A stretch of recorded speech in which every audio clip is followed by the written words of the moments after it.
Najprej me zanima, kaj je ključ do uspeha, biti tako uspešen, kot je recimo Reporter Milan? Ne vem, jaz tega ne bi izdajal, ker delati pod pritiskom, da ti konkurenca nekje diha, ni fajn. Ne vem, zavrkam se. Ne vem, po moje ni nekega recepta, čeprav po drugi strani je stvar sila preprosta.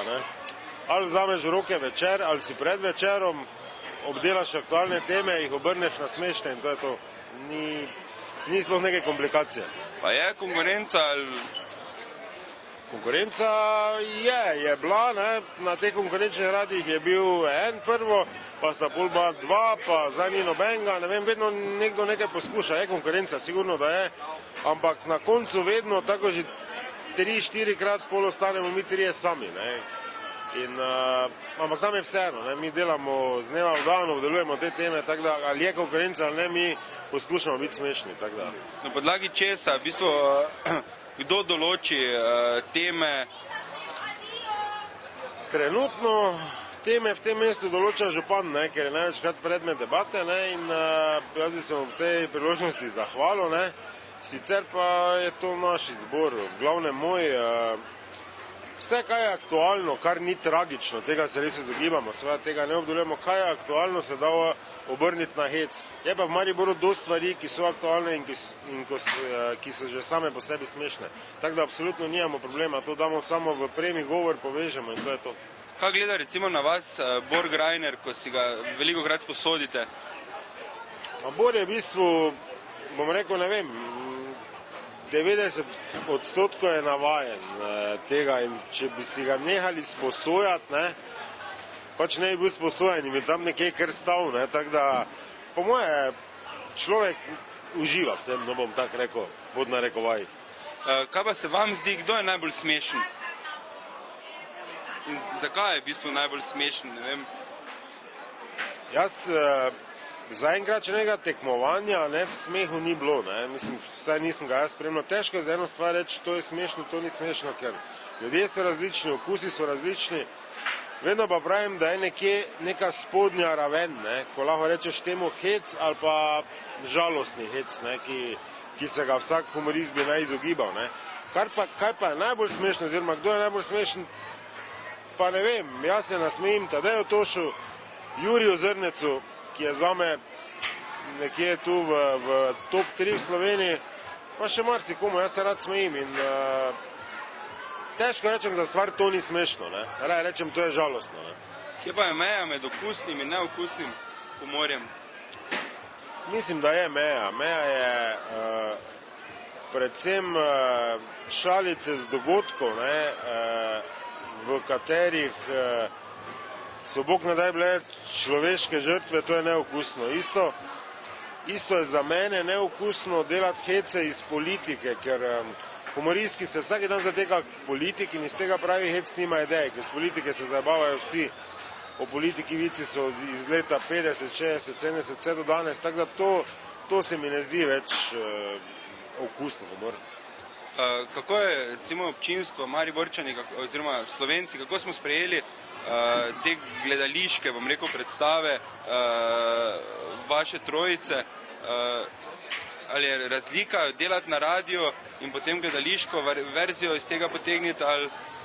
Ja, mislim, razlika je enormna. Mislim, jaz bom tako rekel, kljub temu, da smo mi preko, mislim, da 160 predstav razprodali in odigrali, je še vedno naše osnovno delo radijski humor. Ker mislim, zdaj tudi, ko sem tolikrat stal na odru in tudi, ko smo to napisali, sproducirali, režirali sami, vseeno mislim, da je težje ljudem izpred mikrofona pričarati sliko, kot pa se šaliti tam, kjer oni sliko že vidijo.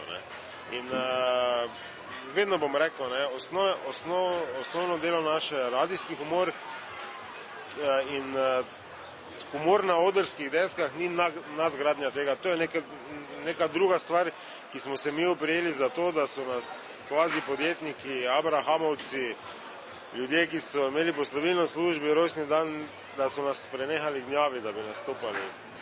Zato smo mi naredili predstave, rečemo, pridite na predstavo, mi ne hodimo na vsako pasjo procesijo. Razmišljate mogoče o upokojitvi ali je še vedno Reporter Milan aktualen? Jaz bom tako rekel, človek vedno razmišlja, kdaj je pravi čas, da bi nehal. Ne. Mogoče imamo malo lažjo pozicijo, kot recimo tu estradni umetniki, ko smo videli, ne, njih držijo po konci hiti, ne. Nas držijo po konci neurejene razmere, ne, nas tri. Ne. In tako zgleda naprej, bojo v tem mestu pa v tej državi še dolgo, dolgo. Ne. In samo naše delo je odvisno od naše volje, ne od drugih dogodkov, ker teh bo in sploh dosti. Ne. Vas ljudje potem na ulici recimo jemljajo resno ali čist kot zafrkante? Ja, mislim različno. Fora je, da zdaj smo se do neke mere navadili, ljudje nas v tem mestu ne pojmujejo kot neke strašne zvezde, ker to tudi nismo. Ne. Ljudje nas prepoznajo, nas vidijo, nas ogovorijo, ne, na način, ne, kot se mi postavljamo vsaki dan na radiju. Se pravi, da so do nas odprti, hočejo biti smešni, eni nažalost bolj smešni od nas, to včasih tako izpade, ampak ljudje se pogovarjajo z nami, kot da nas že dolgo poznajo in to je tudi naš namen. Lahko pričakujemo v prihodnje še kakšen glasbeni hit, mogoče kaj novega? Glasbeni ne, mislim, ker tu smo s posluhom, ti dve pesmi smo priredili, bilo bi treba narediti nekaj svojega. Jaz sem vedno za to, da se svoja stvar naredi. V jeseni bomo začeli igrati eno novo stand-up komedijo, Trije dedi pika smo, in pa gledališko komedijo Si ali nisi, se pravi dve predstavi, in to nam je poleg radijskega dela, poleg reporterja Milana Zvonkota in Mirkota, nam je tudi, sta ta dva projekta tudi, bom rekel, največje delo v prihodnosti. Mogoče že veste, kaj bo lahko pričakujemo v ponedeljek od reporterja Milana, Zvonko in Mirko? V ponedeljek bo verjetno Zvonko in Mirko na temo ne koncerta, ampak tega, kako bo jutri mrzlo.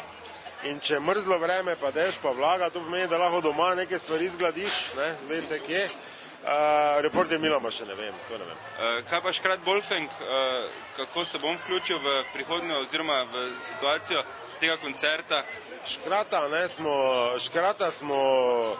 nismo ga omaknili, ampak začeli smo ga dozirati, ne, zaradi tega, ker videli smo, da predvsem mlajši, a bom rekel zelo mladi oboževalci, ne, so ga prijeli in za njih je obstajal samo Škrat in noben drugega. Potem so pedagoginje v šoli imeli težave, mi smo imeli težave s pedagoginjami in ko smo se sedli, smo ugotovili, če je Škrat 3-krat na leto, je čist dovolj, ne, ker tudi 3-krat na leto ga mi trije sami vidimo. Se pravi, da smo 3-krat na leto v takem stanju, da lahko komuniciramo z njim, kaj več pa tak ne. Danes recimo je bilo tako stanje? Ne, danes ne. Danes bom rekel, da smo se držali, ne. Tudi jezik se mi zelo malo zapleta. Vsak ima neko nalogo, neko odgovornost, tako da bom rekel, danes nismo stremeli k temu, da bi videli Škrata, ne. Drugič. Hvala lepa. Prosim.